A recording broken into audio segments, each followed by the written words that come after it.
Have you ever looked up at the night sky and wondered where the moon gets its light? What if one day it just went out?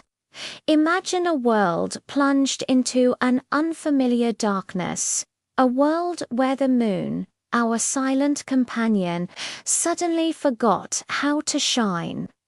This is the story of the day the moon forgot its light. It all began on a Tuesday. Without warning, the moon became a dull grey orb in the sky. It was still there, a ghost of its former self, but its comforting glow was gone. Astronomers were baffled. Their telescopes and theories offered no explanation. Animals, guided by lunar cycles for millennia, grew confused.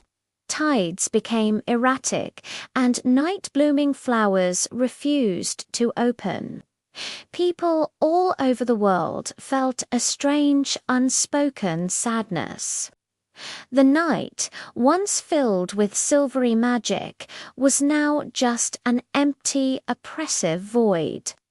While the experts scrambled for answers, a young girl named Lira was listening. She wasn't listening to the news reports or the frantic scientific debates. She was listening to the sky.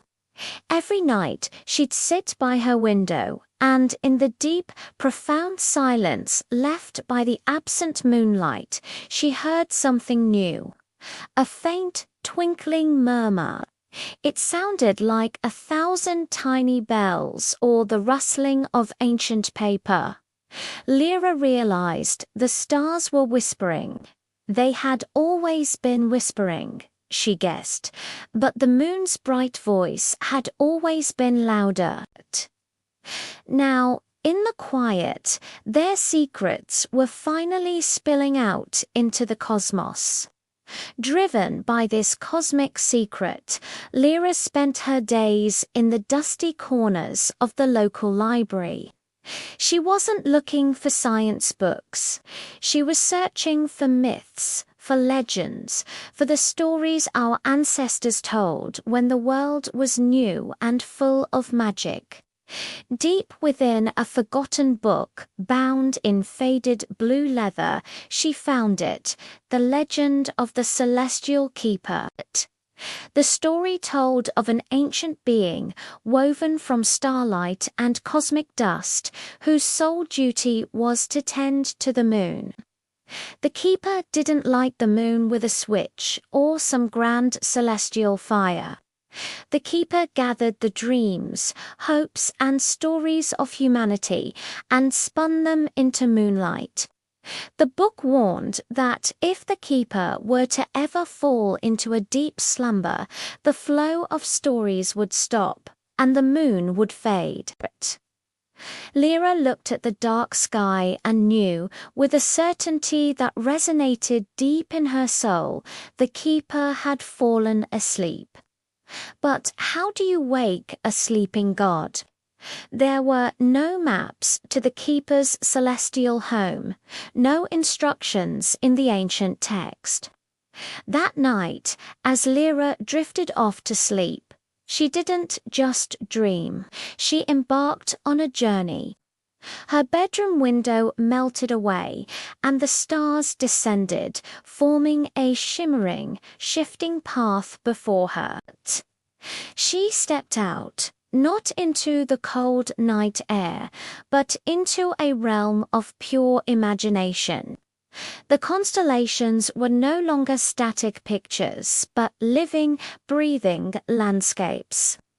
She sailed across the river Eridanus on a boat made of a fallen leaf and climbed the winding tail of Draco the dragon, each star a glowing handhold. The journey was quiet, serene, a dance through a dreamscape. It was as if the universe itself was guiding her, helping her navigate the silent, story-starved heavens. Finally, she reached the heart of the Milky Way. There, curled upon a nebula that glowed with the soft colors of 1,000 sunsets, was the celestial keeper. It wasn't a fearsome deity, but a gentle giant, its form constantly shifting like smoke and starlight. Its breathing was slow and deep, the cause of the very silence that had fallen over the earth. Lira approached cautiously. She didn't shout or shake the being. She simply sat beside it and began to speak. She didn't have a grand epic to tell. She told the keeper about her cat, Mittens, who loved to chase sunbeams. She described the taste of her grandmother's cookies and the feeling of swinging so high on a swing set that your feet could almost touch the sky. She told simple, small human stories. As she spoke, a faint flicker of light appeared in the keeper's hand. Lira realized the profound truth from the legend. The moon's light wasn't a passive, magical force. It was an engine, a celestial machine powered by human creativity. For centuries, the keeper had effortlessly gathered the abundant stories, songs, and daydreams that floated up from Earth. But in a world that was becoming faster, louder, and more distracted, people had started to forget. They watched more than they imagined, consumed more than they created. The stream of stories had thinned to a trickle, and the keeper, starved of its cosmic fuel, had simply run out of energy and fallen asleep.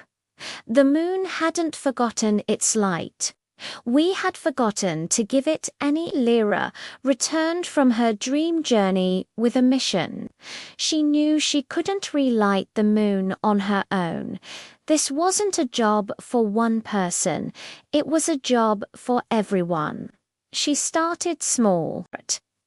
She gathered the children in her neighborhood, and instead of playing video games, they sat in a circle and told stories. They made up tales of brave squirrels and flying bicycles. They described worlds made of candy and adventures in the clouds. Lira started a website, a simple page called Stories for the Moon. She encouraged people to write, to draw, to sing, to share anything and everything their imagination could conjure. At first, it was a slow trickle. A poem from a lonely old man in Japan, a drawing of a unicorn from a child in Brazil, a short story about a time-traveling historian from a student in Egypt. But then something beautiful happened. The idea caught fire. People, reminded of the joy of creation, began to share. They posted videos of themselves telling bedtime stories. They composed songs for the moon. They wrote collective novels, one sentence at a time. The internet, so often a place of division, became a global campfire. A river of creativity, wonder, and imagination began to flow from Earth once more, a torrent of light heading for the sky. And then it happened. On a Thursday night, a week after the darkness began, a single silver sliver appeared on the edge of the moon. It was faint, but it was there. A collective gasp of hope circled the globe. Night after night, fueled by the relentless surge of human imagination, the moon grew brighter. It was no longer the familiar, pale white. This new moonlight was different. It shimmered with 1,000 colors, a mosaic of all the stories being told below. You could almost see the courage of a superhero story in its bold gleam, the warmth of a love poem in its soft blush, the laughter of a child's fantasy in its playful twinkle. The night sky was more vibrant, more alive than anyone had ever seen it before. The world had learned its lesson. The moon was not just a rock in the sky. It was a mirror reflecting our own inner light. It was a reminder that imagination is not a childish pastime, but a fundamental force of the universe. It's what paints the stars, what lights the moon, and what keeps the cosmos alive and vibrant.